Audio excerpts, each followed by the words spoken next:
नमः सिद्धेभ्यः।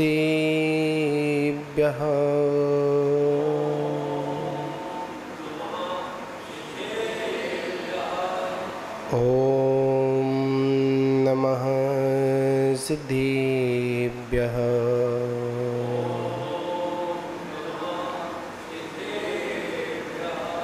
ऋणमीदोड़े सव्यसिद्धे झाणोत्तम खब देह देह संसारी। 10 10 दो दोड़ा जिड़े 10 दो अणु पेहणम मोक्षे। नमो अरिहंताणम नमो सिद्धाणम नमो आयरीयाणम नमो वज्रायाणम नमो लोहे सवसाहूणम। अनंतानंत सदैव परमेष्टि भगवान की, प्रथम तीर्थंकर आदिनाथ भगवान की, शांतिनाथ भगवान की, 24 भगवान की, परम पूज्य आचार्य श्री कुंद कुंद देव स्वामी की, परम पूज्य आचार्य श्री आदिसागर महावीर की विमल सागर जी गुरु महाराज की, परम पूज्य तपस्वी सम्राट आचार्य गुरुदेव सन्मते सागर जी गुरु महाराज की, परम पूज्य परंपराचार्य श्री सुवार सौभाग्य सागर जी गुरु महाराज की, अहिंसा हम है विश्व धर्मों की।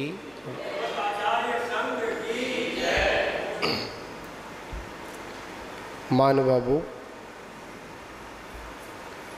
हम सभी लोग बाणस अणुपेखा ग्रंथ का वाचन कर रहे हैं, जिसमें आचार्य प्रवर पंचविह संसारी और संसार भावना में 5 प्रकार का जो संसार है उसकी उस कथा को सुनाकर,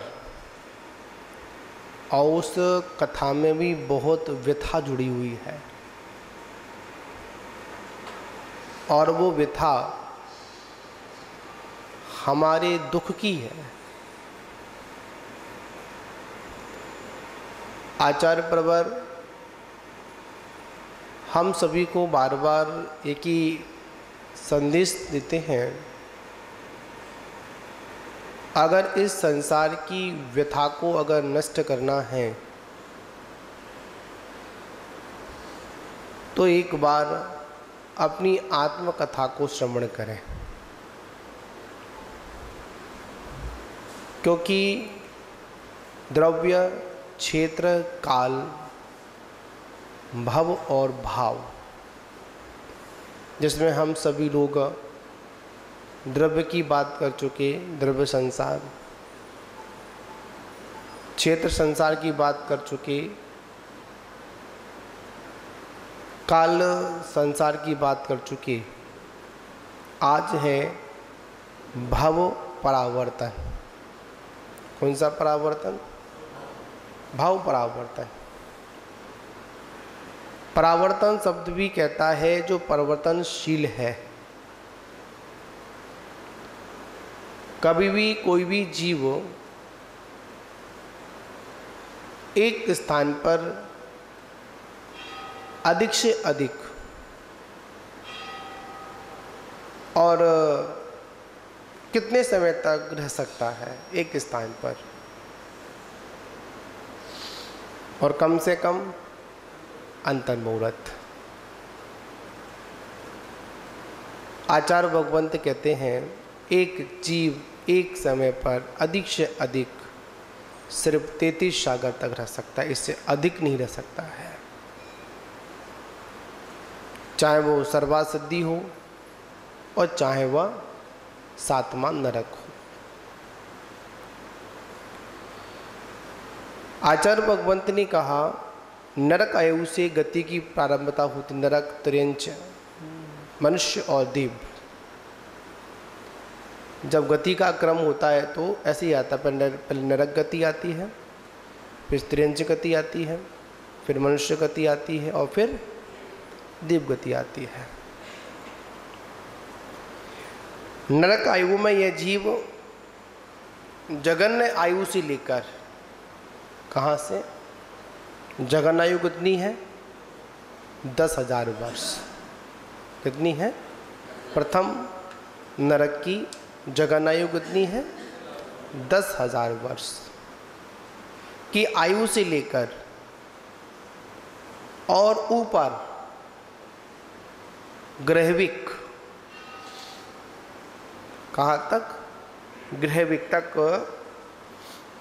यह जीव मिथ्वात से युक्त होकर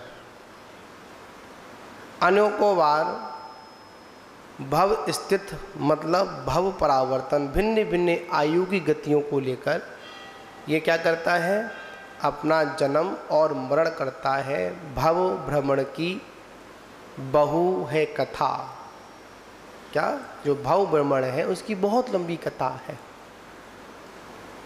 अब यहाँ पर विचार कर लीजिए, जब मैं सुबह नरक गति की चर्चा मतलब बात पढ़ रहा था उस समय, आपको भी आश्चर्य नहीं हुआ कि ऐसा भी हमारे साथ हो सकता है। देखिए, यह जीव प्रथम नरक में, कौन से नरक में? प्रथम नरक में अगर उत्पन्न हुआ, भव की बात कर ली, एक बार एक जीव कितनी बार प्रथम नरक जा सकता है और कितने अंतराल के साथ जाएगा? नरक से कभी नारकी से कभी नारकी नहीं होता, नारकी से कभी देव नहीं होता, और देव से कभी नारकी नहीं होता, और देव भी कभी देव से देव नहीं होते। ये सिद्धांत समझ लें आपको। क्या सिद्धांत है? नरक से नरक नहीं जाएगा, देव से नरक नहीं जाएगा, और नरक से देव नहीं जाएगा। मतलब ये दो चीज भाव है, नरक, देव और नारकी। इनको प्राप्त करने के लिए बीच में एक ना एक कोई भव लेना पड़ेगा। समझे ना आप लोग? इसको भाव परावर्तन की बात कर रहे हैं अपन यहाँ पर। एक जीव अगर नरक गति से निकलता है, कहाँ से निकलता है? नरक गति से निकलता है, तो 24 मुहूर्त के अंतराल से, 14 मतलब कितने, 24 मुहूर्त के अंतराल से यह जीव निरंतर 8 बार जन्म लेता है नरक में। विचार समझ में आई नहीं आपको? आया नहीं? समझ में आया? यह जीव नरक से निकला और नरक से निकलने के बाद इसने देव या मनुष्य, इसने त्रिंच या मनुष्य पर्याय को प्राप्त किया। उसकी आयु कितनी होगी? मात्र 24 अंतर मुहूर्त। ऐसे ही कितनी बार? 8 बार निरंतर नरक गया, 24 मुहूर्त, फिर नरक गया, फिर 24 मुहूर्त। इस प्रकार निरंतर करते करते करते 8 बार एक साथ जन्म और मरण करता है। और कम से कम प्रथम नरक की आयु कितनी होगी? 10,000। 10,000 वो भोगेगा, फिर 24 अंतर मुहूर्त के लिए जन्म लेगा किसी पर्याय में, फिर वो जाकर फिर कहाँ जाएगा? फिर नरक में जाएगा। 10 क्रम से धीमे धीमे आयु को बढ़ाता चला जाएगा। समझे ना? एक जीव नरक में एक साथ निरंतर कितनी बार जा सकता है? 8 बार जा सकता है, पर बीच में 24 मुहूर्त का अंतराल चलेगा। उसके बाद इससे अधिक बार नहीं ले सकता है। दूसरे नरक में 7 दिन के अंतराल से, मतलब दूसरे नरक में जीव होगा, अगर वहाँ से निकलेगा तो कितने दिन के बाद? कम से कम आयु कितनी होनी चाहिए? उसकी 7 दिन की आयु होनी चाहिए। और 7 दिन की आयु के अंतराल से वो जीव निरंतर 7 बार उस द्वितीय नरक में जन्म ले सकता है। ये भाव परावर्तन चल रहे हैं अपने, मतलब धीमे धीमे आयु को बढ़ाता चला जाएगा, तब जाकर उसका एक मतलब 10,000 वर्ष से लेकर और 33 सागर तक एक एक आयु को क्रमशः भोगेगा, तब जाकर उसका एक नरक गति का भाव परावर्तन काल संपन्न होगा। कितना समय लगेगा? कोई छोटा मोटा समय नहीं है। 10,000 वर्ष भी बहुत होते हैं। 33 सागर की बात तो बाद में करेंगे अपन। कितनी बार? 7 बार जन्म लेगा। द्वितीय मतलब तीसरे नरक से जब निकलेगा तो एक पक्ष की आयु को लेकर निकलेगा, चाहे वो मनुष्य हो और चाहे वो त्रिंच हो। क्या करेगा? वहां से निकलेगा तो 6 बार, कितनी बार? 6 बार तीसरे नरक में जाकर जन्म लेगा। ठीक। चौथे नरक से निकलेगा तो 1 महीने की आयु लेके निकलेगा। कितनी महीने की? 1 माह की आयु लेके निकलेगा। और 1 माह की आयु को लेने के बाद अंतराल से 5 बार लगातार कौन से नरक में? चौथे नरक में जन्म ले सकता है। तीसरे का तो हो गया, तीसरे का एक पक्ष था और चौथे का पूरा कितना हुआ? 1 महीना। ठीक। कितनी बार? 5 बार लगातार अंतराल लेगा, 1 महीने का अंतराल लेगा, फिर जाकर कहाँ पर? फिर जाकर नरक में जाएगा। 5वें नरक में 2 माह के अंतराल से, कितने माह के अंतराल से? 2 माह के अंतराल से 4 बार जन्म लेगा लगातार। ठीक।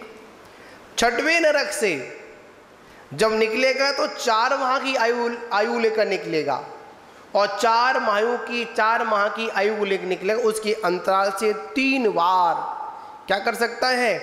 वहां पर जन्म और मरण के दुखों को भोग सकता है। ठीक। 7वें नरक से जब निकलेगा ना तो 6 महीने का अंतराल, कितने महीने का? 6 महीने का अंतराल होगा। तो याद रखना, इसमें वो मनुष्य नहीं बनेगा, सिंह ही बनेगा। कौन बनेगा? सिंह ही बनेगा। और सिंह बनने के बाद कहां जाएगा? लगातार 2 बार 33 सागर की घोर आयु को लेकर 7वें नरक के दुखों को 2 बार भोगेगा। समझे ना आप लोग? प्रेमचंद जी,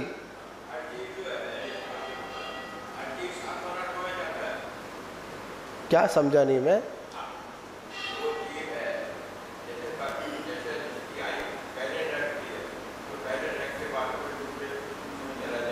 ऐसा नहीं है। यह तो एक क्रम बताया गया।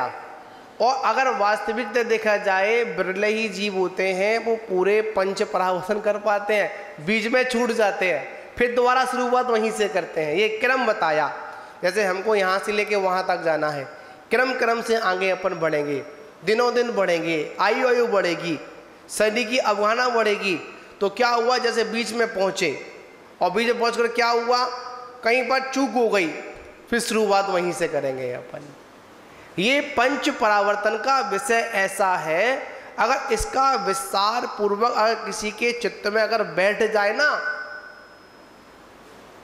तो आगे इन भवों से मुक्ति पाने के लिए वो उपाय ढूंढ ही लेगा। हाँ, लिमिट, हाँ लिमिट है। ये एक व्यवस्था बता दी गई, इससे इतनी बार करेगा वो। जो एक परावर्तन काल होगा उसकी व्यवस्था है ये। इस प्रकार हमने अनंत परावर्तन काल कर लिए। एक परावर्तन काल चलेगा, जो समय मिला है एक परावर्तन काल, उसकी व्यवस्था है ये। ऐसे जाने कितने परावर्तन काल हम लोगों ने किया, कुछ पता ही नहीं अभी तक। हाँ, एक बात और याद रखना, कुछ ऐसे भव हैं जिन्हों को अभी तक हमने स्वीकार नहीं किया। समझे ना?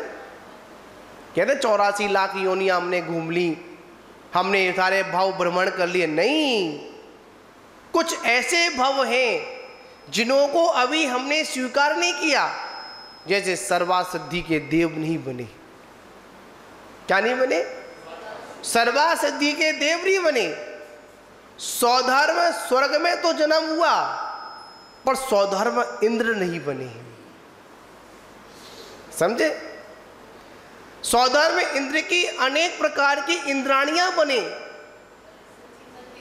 पर सचिव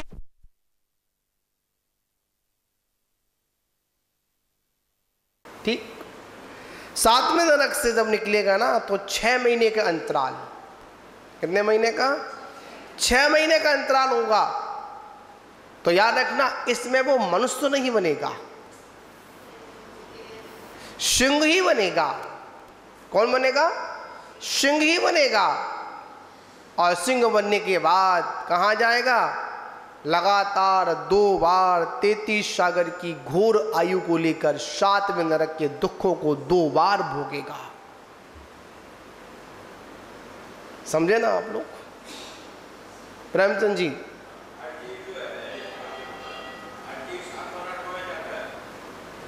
क्या समझा नहीं मैं?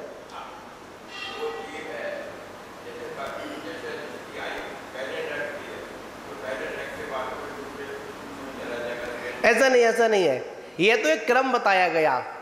और अगर वास्तविकता देखा जाए, बिरले ही जीव होते हैं वो पूरे पंच परावर्तन कर पाते हैं, बीच में छूट जाते हैं, फिर दोबारा शुरुआत वहीं से करते हैं। ये क्रम बताया।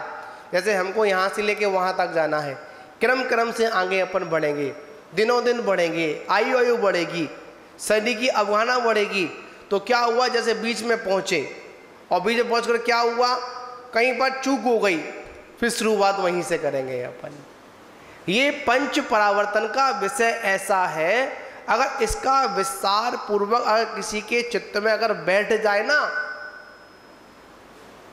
तो आगे इन भवों से मुक्ति पाने के लिए वो उपाय ढूंढ ही लेगा। हाँ, लिमिट, हाँ लिमिट है। ये एक व्यवस्था बता दी गई, इससे इतनी बार करेगा वो। जो एक परावर्तन काल होगा उसकी व्यवस्था है ये। इस प्रकार हमने अनंत परावर्तन काल कर लिए। एक परावर्तन काल चलेगा, जो समय मिला है एक परावर्तन काल, उसकी व्यवस्था है ये। ऐसे जाने कितने परावर्तन काल हम लोगों ने किया, हमें कुछ पता ही नहीं अभी तक। हाँ, एक बात और याद रखना, कुछ ऐसे भव हैं जिन्हों को अभी तक हमने स्वीकार नहीं किया। समझे ना? कहते 84 लाख योनियां हमने घूम ली, हमने सारे भव भ्रमण कर लिए। नहीं, कुछ ऐसे भव हैं जिन्हों को अभी हमने स्वीकार नहीं किया। जैसे सर्वासिद्धि के देव नहीं बने। क्या नहीं बने? सर्वासिद्धि के देव नहीं बने। सौधर्म स्वर्ग में तो जन्म हुआ, पर सौधर्म इंद्र नहीं बने। समझे? सौधर्म इंद्र की अनेक प्रकार की इंद्राणियां बने, पर सचिव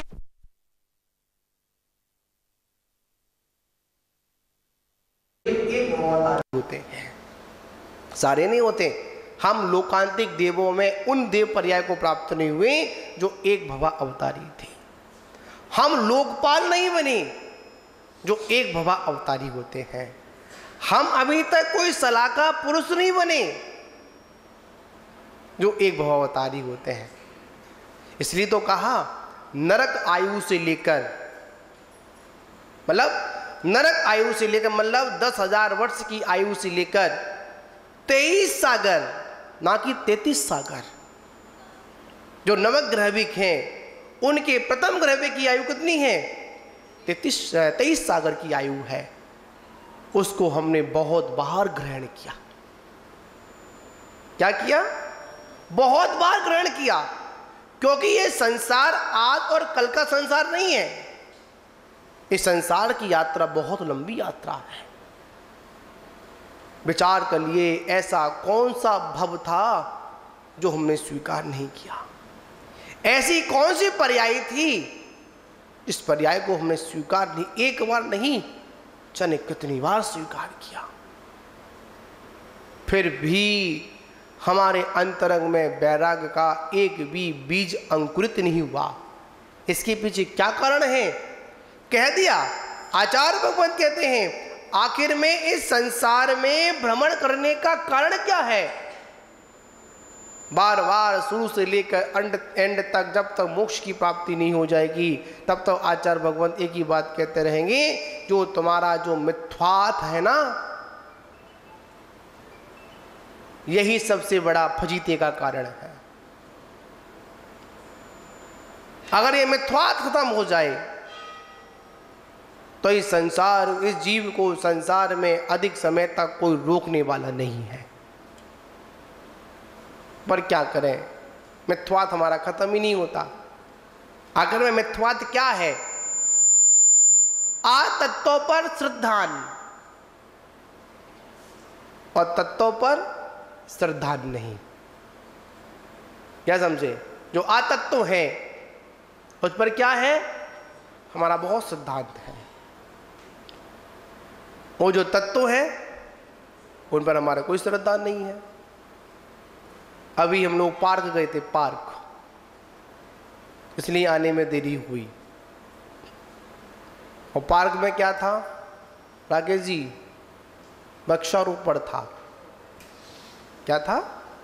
वृक्षारोपण। वृक्ष को ऊपर अंकुरित कहते हैं। गए थे और जाने के बाद कहा महाराज इसको पीछे लगा दो।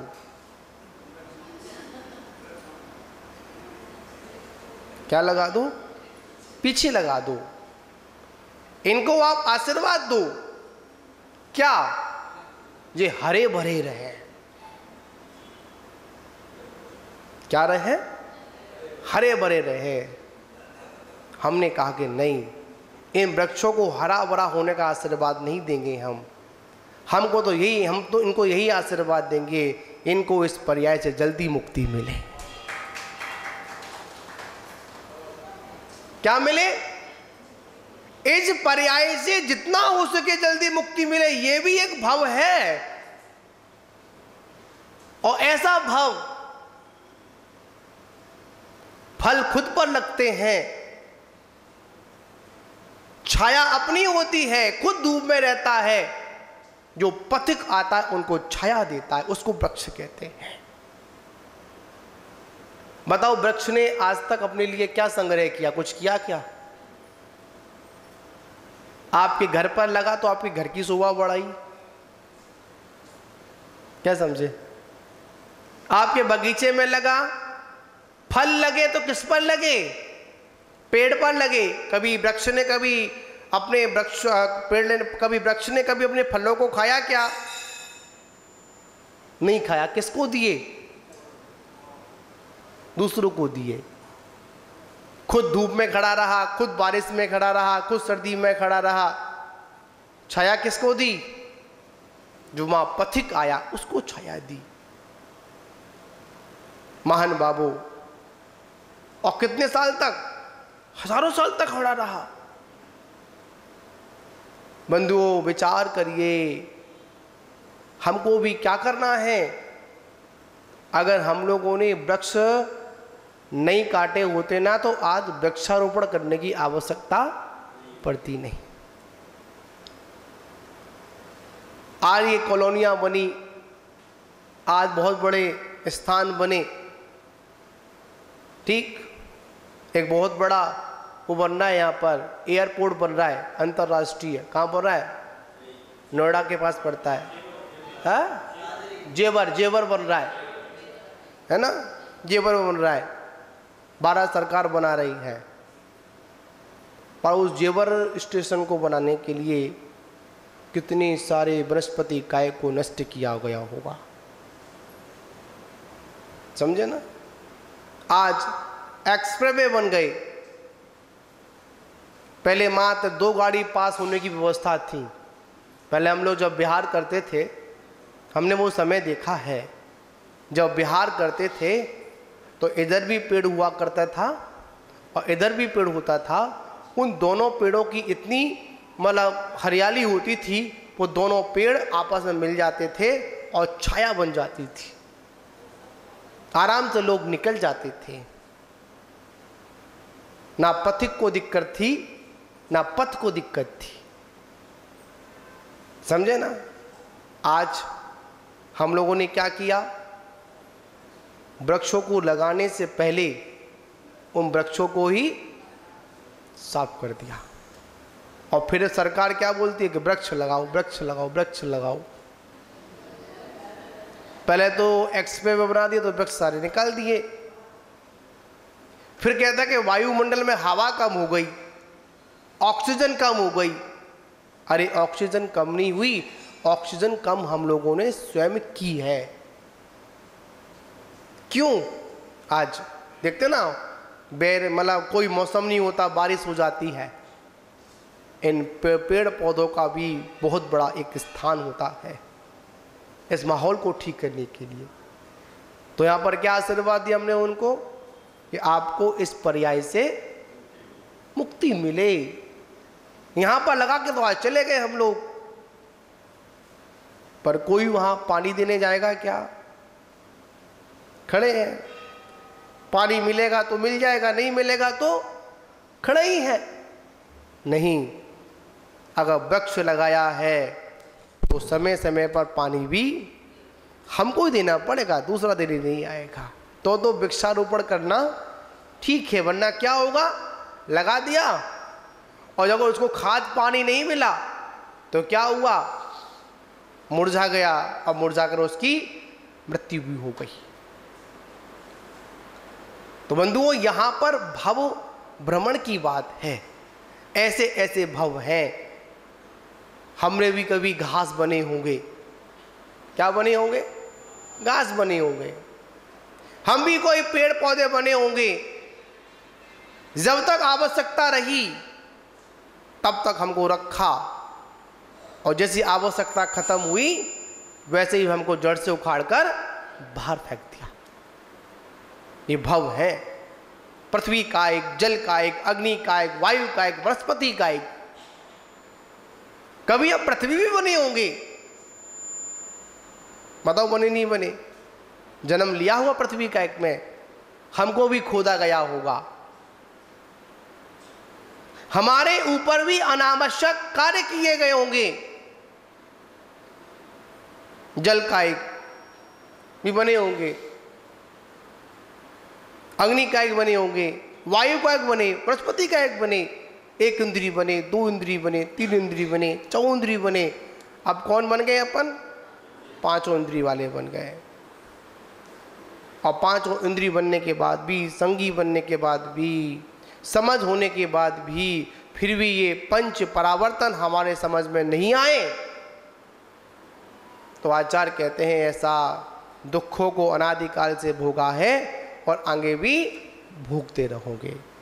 इसी के साथ आता है भाव, भव और भाव। क्या आता है? भाव भी कर लेते हैं। ये भव और भाव एक दूसरे के पूरक हैं। जैसे भाव होंगे वैसा भव होगा, और जैसा भव होगा वैसा ही भाव होगा। पर्याय जन्य भाव भी हमारे बनते हैं। क्या बनते हैं? पर्यायजन्य भाव भी बनते हैं। कभी कभी जो काम हम भावों में नहीं कर मतलब भव में नहीं कर पाते हैं, वो काम कभी कभी भावों में कर लेते हैं। हमारा भाव परिवर्तन के साथ साथ हमारा भाव परिवर्तन भी हमेशा चलता रहता है, कर्म का बंध भी करते रहते हैं। तो महान बाबू, इस संसार सागर की बहुत लंबी कहानी है, और ये संसार भी तो ऐसा ही है जिसमें आचार्य भगवान कहते हैं भाव परिवर्तन रूप संसार में मिथ्यात्व के वशीभूत हुआ यह जीव समस्त कर्म प्रकृतियों को, प्रकृति बंध, स्थिति बंध, अनुभाग बंध और प्रदेश बंध, इनको करता है। बहुत लंबा विषय है। आचार्य भगवान कहते हैं भव्य जीवों को कुछ समय में ही सब कुछ समझ में आ जाता है। स्थिति बंध से बचिए। किससे बचिए? स्थिति बंध। और स्थिति बंध से बचने का मात्र एक ही उपाय है, अपनी कसायों में मंदता करिए। क्या करिए? मंदता करिए। जब तक हमारी कसाएं तीव्र हैं तो हमारा स्थिति बंध भी तीव्र गति का ही होगा। एक प्रसंग लाया था, माताजी ने पूछा था स्वाध्याय में कल, नरक आयु वाला। क्या समझे? नरक आयु वाला प्रश्न किया। नरक आयु का बंद हो गया तो सम्यक तो कैसे हुआ? क्या समझे? नरक आयु का बंद हुआ तो सम्यक तो कैसे हुआ? और जिसको सम्यक्त हुआ उसको नरक गति का बंध नहीं होगा। ये बात पक्की है। बंध विक्षुप्ति कौन सी होती है? बंध विक्षुप्ति होती है ना। प्रथम गुण स्थान में जब वो टुकड़े तोड़ता है ना तो 16 कर्म विक्षुप्ति होती है। कितनी होती है? कर्म विक्षुप्ति होती है। उन 16 कर्म विक्षुप्ति में नरक गति, नरक आयु की विक्षुप्ति होती है। जब तक ये जीव मिथ्वात में पड़ा हुआ है तब तक ये नरक गति का बंध कर सकता है। हाँ, अगर कोई सुंदर योग मिल गया, तीर्थंकर का योग मिल गया, केवली का योग मिल गया, अगर कोई जिन्मय में दर्शन मिल गया, कोई धर्म उपदेश मिल गया, तो वो क्या कर सकता है? उस अनंतान बंदी कर्म का छेदन कर सकता है। क्या कर सकता है? अनंतान बंदी का छेदन कर सकता है। और सम्यक्त के प्रभाव से वह जीव 33 सागर का बंध करता है ना, तो मात कितना करता है? एक नरक में, प्रथम नरक में आकर अपनी आयु को भी पूर्ण कर लेता है। महान बाबू, ये सारी चीजें हम लोगों के लिए समझने वाली है। कम से कम अपनी कसायों को, अगर किसी से कोई बैर विरोध अगर हो गया है, वैसे तो होना नहीं चाहिए, किसी से कोई झगड़ा हो गया है तो हमको 6 महीने के अंदर अंदर उससे अपना राजीनामा कर लेना चाहिए। पर हम लोग क्या करते हैं? बस उसको तूल देने का काम करते हैं। जलती हुई आग में क्या करते हैं? आग घी डालने का काम करते हैं, पानी डालने का काम नहीं करते। व्रती है, कम से कम 6 महीने के अंदर, 3 महीने में, 5 महीने में। और साधुओं के लिए क्या बता दिया? संजुलन कसाय। अगर किसी से कोई अगर बात कह दी है तो उसको 48 मिनट के अंदर खत्म कर दें। अगर 48 मिनट से अगर वो कसाय निकल जाती है तो आपका 6ठा गुण स्थान खंडित हो जाता है। क्या समझे? ये सारी व्यवस्था बताइए व्रतियों के लिए। पंचम गुण स्थान के लिए 15 दिन, कितने दिन? 15 दिन के अंदर, या 6 मतलब 15 दिन से लेकर मतलब 3 महीने के अंदर अंदर सारी चीज़ों को ख़त्म कर देना चाहिए। पर हम लोग करते क्या है? हम पे होती नहीं है महाराज। महान बाबू, समझना पड़ेगा। जब तक नहीं समझेंगे, जब तक काम चलने वाला नहीं है। और एक विषय बड़ा चिंतनीय है, आज मुझे बताया कि अपने दिल्ली के पास में ही कौन सी कॉलोनी है, नोएडा की बात है, ठीक है। और ये समाज के लिए बड़ा चिंतनीय विषय है कि उस कॉलोनी में दिगंबर मुनराजों का जाने पर क्या कर दिया, एक नोटिस लगा दिया गया है कि इस कॉलोनी में कोई दिगंबर साधु का नगर आगमन नहीं होगा। वहाँ के लोग, वहाँ पर जैन समाज के लोग हैं, वहाँ पर वो भी चौकार आदि लगाते थे, मुनराजों की आहारचर्या कराते थे। पर ये वहाँ पर क्या हुआ, ऐसा कार्य हुआ है। तो हम इस विषय को सामाजिक स्तर से ना कि ज़्यादा इसको तूल देकर, क्योंकि हमारे यहाँ जो काम बातचीत से बात बन जाती है वो विरोध करने में बात नहीं बनती है। विरोध तब किया जाए जब हमारी बात को माना नहीं जाए। पहले वहाँ की स्थिति को हम लोग सब समझें और भगवान से यही प्रार्थना करें कि उनकी बुद्धि कैसी हो, सही हो, क्योंकि आज हम लोग दिगंबरत्व को ठीक से पहचान नहीं पा रहे हैं। ये वो दिगंबर नहीं है जो वासनाओं में रहते हैं, ये वो दिगंबर हैं कि जो निर्विकारी होकर समाज के बीच में अपने कल्याण के साथ साथ स्वयं कल्याण की भावना भी रखते हैं।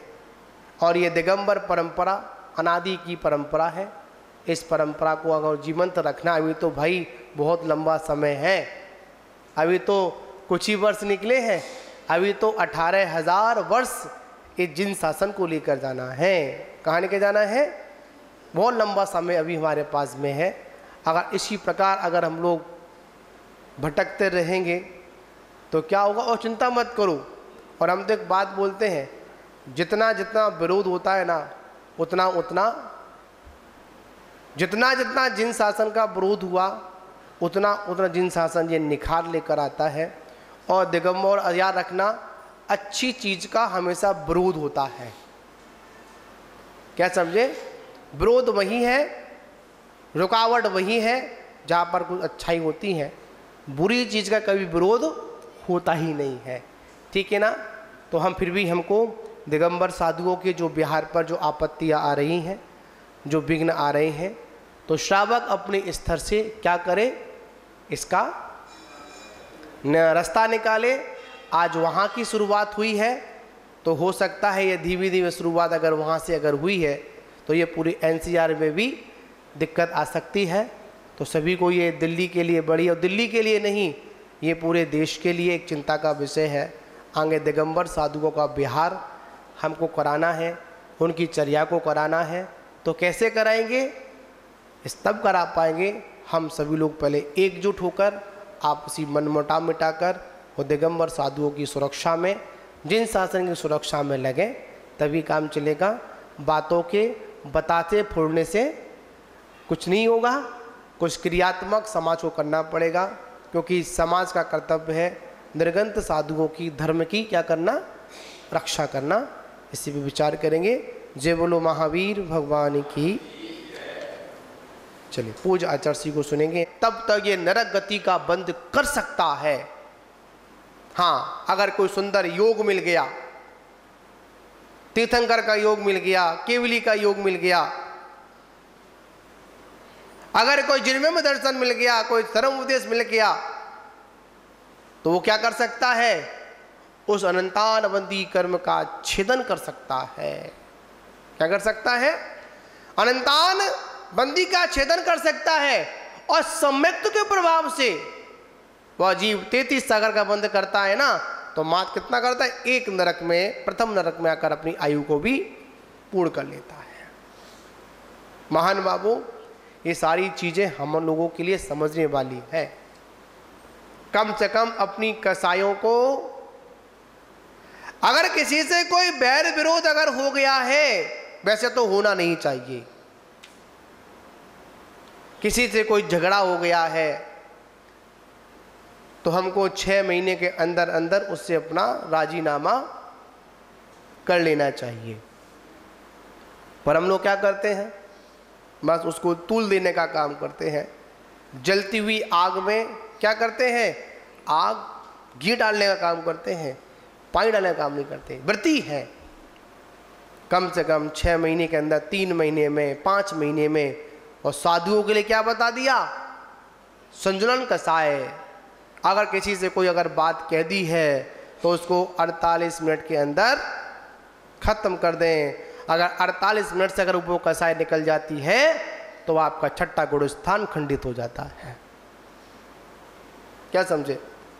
ये सारी व्यवस्था बताएंगी व्रतियों के लिए। पंचम गुण स्थान के लिए 15 दिन, कितने दिन? 15 दिन के अंदर, या 6 मतलब 15 दिन से लेकर मतलब 3 महीने के अंदर अंदर सारी चीज़ों को ख़त्म कर देना चाहिए। पर हम लोग करते क्या है? हम पे होती नहीं है महाराज। महान बाबू समझना पड़ेगा। जब तक नहीं समझेंगे, जब तक काम चलने वाला नहीं है। और एक विषय बड़ा चिंतनीय है, आज मुझे बताया कि अपने दिल्ली के पास में ही कौन सी कॉलोनी है, नोएडा की बात है, ठीक है। और ये समाज के लिए बड़ा चिंतनीय विषय है कि उस कॉलोनी में दिगंबर मुनराजों का जाने पर क्या कर दिया, एक नोटिस लगा दिया गया है कि इस कॉलोनी में कोई दिगंबर साधु का नगर आगमन नहीं होगा। वहाँ के लोग, वहाँ पर जैन समाज के लोग हैं, वहाँ पर वो भी चौकार आदि लगाते थे, मुनराजों की आहारचर्या कराते थे। पर ये वहाँ पर क्या हुआ, ऐसा कार्य हुआ है। तो हम इस विषय को सामाजिक स्तर से ना कि ज़्यादा इसको तूल देकर, क्योंकि हमारे यहाँ जो काम बातचीत से बात बन जाती है वो विरोध करने में बात नहीं बनती है। विरोध तब किया जाए जब हमारी बात को माना नहीं जाए। पहले वहाँ की स्थिति को हम लोग सब समझें और भगवान से यही प्रार्थना करें कि उनकी बुद्धि कैसी हो, सही हो। क्योंकि आज हम लोग दिगंबरत्व को ठीक से पहचान नहीं पा रहे हैं। ये वो दिगंबर नहीं है जो वासनाओं में रहते हैं, ये वो दिगंबर हैं कि जो निर्विकारी होकर समाज के बीच में अपने कल्याण के साथ साथ स्वयं कल्याण की भावना भी रखते हैं। और ये दिगंबर परंपरा अनादि की परंपरा है। इस परंपरा को अगर जीवंत रखना, अभी तो भाई बहुत लंबा समय है, अभी तो कुछ ही वर्ष निकले हैं, अभी तो 18,000 वर्ष इस जिन शासन को लेकर जाना है। कहाँ लेकर जाना है? बहुत लंबा समय अभी हमारे पास में है। अगर इसी प्रकार अगर हम लोग भटकते रहेंगे तो क्या होगा? और चिंता मत करो। और हम तो एक बात बोलते हैं, जितना जितना विरोध होता है ना, उतना उतना जितना जितना जिन शासन का विरोध हुआ उतना उतना जिन शासन ये निखार लेकर आता है। और दिगंबर याद रखना, अच्छी चीज का हमेशा विरोध होता है। क्या समझे? विरोध वही है, रुकावट वही है जहाँ पर कुछ अच्छाई होती है। बुरी चीज़ का कभी विरोध होता ही नहीं है। ठीक है ना? तो हम फिर भी हमको दिगंबर साधुओं के जो बिहार पर जो आपत्तियाँ आ रही हैं, जो विघ्न आ रहे हैं, तो श्रावक अपने स्तर से क्या करे, इसका रास्ता निकाले। आज वहाँ की शुरुआत हुई है तो हो सकता है ये धीमे धीमे शुरुआत अगर वहाँ से अगर हुई है तो ये पूरी एनसीआर में भी दिक्कत आ सकती है। तो सभी को ये दिल्ली के लिए बड़ी, और दिल्ली के लिए नहीं, ये पूरे देश के लिए एक चिंता का विषय है। आगे दिगंबर साधुओं का बिहार हमको कराना है, उनकी चर्या को कराना है। तो कैसे कराएंगे? इस तब करा पाएंगे हम सभी लोग पहले एकजुट होकर, आपसी मनमुटाव मिटाकर और दिगंबर साधुओं की सुरक्षा में, जिन शासन की सुरक्षा में लगे, तभी काम चलेगा। बातों के बताते फोड़ने से कुछ नहीं होगा, कुछ क्रियात्मक समाज को करना पड़ेगा। क्योंकि समाज का कर्तव्य है निर्गंत साधुओं की धर्म की क्या करना, रक्षा करना। इसी पे विचार करेंगे। जय बोलो महावीर भगवान की। चलिए पूज्य आचार्य जी को सुनेंगे।